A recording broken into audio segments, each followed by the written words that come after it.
আজকের এই ভিডিওতে আপনাদের সঙ্গে এমন এক পরোটার রেসিপি শেয়ার করব যেটা আপনারা খুব অল্প উপকরণে অল্প সময়ের মধ্যে বানিয়ে সকালের টিফিন কিংবা বিকালের জল খাবারে উপভোগ করতে পারবেন।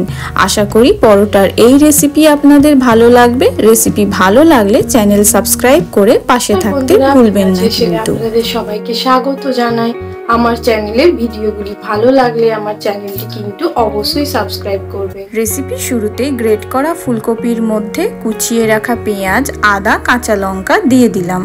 এই সমস্ত কিছুর পরিমাণ আপনারা আপনাদের ইচ্ছা মতো ব্যবহার করতে পারেন। সেই সাথে দিয়ে দিচ্ছি স্বাদ অনুযায়ী লবণ, অল্প একটু হলুদের গুঁড়ো। এখন সমস্ত উপকরণ একসঙ্গে খুব ভালোভাবে মিক্স করে নিয়ে দিয়ে দেব 1 চামচ পরিমাণ সাদা তেল। তেলটাও একবার খুব ভালোভাবে নেড়েচেড়ে মিশিয়ে নেব। পুরের মিশ্রণ একেবারে তৈরি। এখন গ্যাসের ফ্লেম অন করে হালকা আঁচে মিশ্রণটা 4 থেকে 5 মিনিট অনবরত নাড়াচাড়া করে হালকা একটু ভাজা ভাজা করে নেব। ভাজা হওয়ার সাথে সাথেই দেখবেন মিশ্রণটার রঙেরও কিন্তু অনেকটাই পরিবর্তন হয়েছে। মিশ্রণটা পুরোপুরি ভাজা ভাজা হয়ে গেছে। এখন এর মধ্যে বাইন্ডিং আনার জন্য দিয়ে দেব 1 চামচ পরিমাণ ময়দা।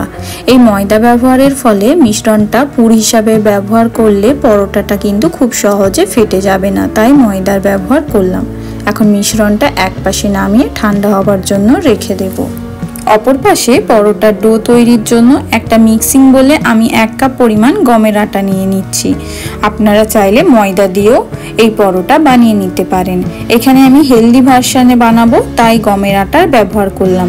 এখন এর মধ্যে দিয়ে দেব স্বাদ অনুযায়ী লবণ, সেই সাথে দিয়ে দেব 1 চামচ পরিমাণ চিনি। এই চিনি ব্যবহারের ফলে পরোটাটা কিন্তু খেতে একটু মিষ্টি মিষ্টিও লাগবে। যারা মিষ্টি খেতে চান না তারা চিনিটা ব্যবহার করবেন না। সমস্ত উপকরণ একসঙ্গে ভালোভাবে মিশিয়ে নিয়েছি। এখন অল্প অল্প করে দুধের ব্যবহারে আমি ডোটা তৈরি করে নেব। আপনারা চাইলে দুধের পরিবর্তে নর্মাল জলও ব্যবহার করতে পারেন। ডোটা পুরোপুরি তৈরি করে নিয়েছি। একেবারে সফট একটা ডো তৈরি করতে হবে। এখন এই ডোটা থেকে আমি ছোট ছোট লেচি কেটে নেব। অপর পাশে পুরটাও কিন্তু পুরোপুরি ঠান্ডা হয়ে গেছে। এখন এর মধ্যে অল্প একটু ধনেপাতা কুচি ব্যবহার করে খুব ভালোভাবে মিশিয়ে নিচ্ছি। পুর পুরোপুরি তৈরি। এখন একটা করে লেচি হাতে নিয়ে লেচির মাঝখানটা হাত দিয়ে চেপে একটু গর্ত করে নিচ্ছি। এখন এই গর্তের মধ্যে তৈরি করে রাখা ফুলকপির পুরটা দিয়ে খুব ভালোভাবে একেবারে ফিল আপ করে নেব। এখানে আমি 2 চামচ পুরের ব্যবহার করেছি। আপনারা চাইলে পুরের পরিমাণ কমিয়ে অথবা বাড়িয়েও ব্যবহার করতে পারেন। পুর দেওয়া হয়ে গেছে। এখন পুরটা খুব ভালোভাবে আমি একেবারে সিল করে নিচ্ছি, যাতে পুরটা বেলার সময় কোনো রকম ভাবে না বেরিয়ে আসতে পারে। পরোটার পুর ভরা লেচি একেবারে তৈরি। এখন এই লেচিটা অল্প একটু ময়দা ছড়িয়ে আমি বড় করে রুটির আকারে বেলে নেব। বাড়িতে এইভাবে একবার ফুলকপির পুর ভরা পরোটার রেসিপিটা ট্রাই করে দেখতে পারেন। সকালের জলখাবারে কিংবা বিকালের জলখাবারে এই পরোটার রেসিপি কিন্তু যে কোনো কিছুর সঙ্গে একেবারে জমে যাবে। পরোটা বেলা হয়ে গেছে, দেখুন খুব সুন্দরভাবে একেবারে পাতলা করে বেলে নিয়েছি। এখন এই পরোটাটা আমি একটা তাওয়ার মধ্যে সেঁকে নেব। চুলোয় আমি অপর পাশে তাওয়া গরম করার জন্য রেখে দিয়েছিলাম। এখন তাওয়ার মধ্যে পরোটাটা দিয়ে দুপাশ উল্টে পাল্টে আগে হালকা আঁচে খুব ভালোভাবে সেঁকে নেব।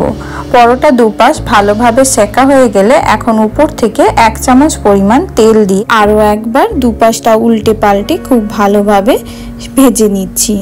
ফুলকপির পুরে ঠাসা পরোটা একেবারে তৈরি। এখন আমি পরোটাটা সরাসরি প্লেটে পরিবেশন করে নেব। এই একই পদ্ধতিতে বাকি পরোটাগুলোও আমি সেঁকে নেব। আশা করি চটজলদি তৈরি পরোটার এই রেসিপি আপনাদের ভালো লেগেছে।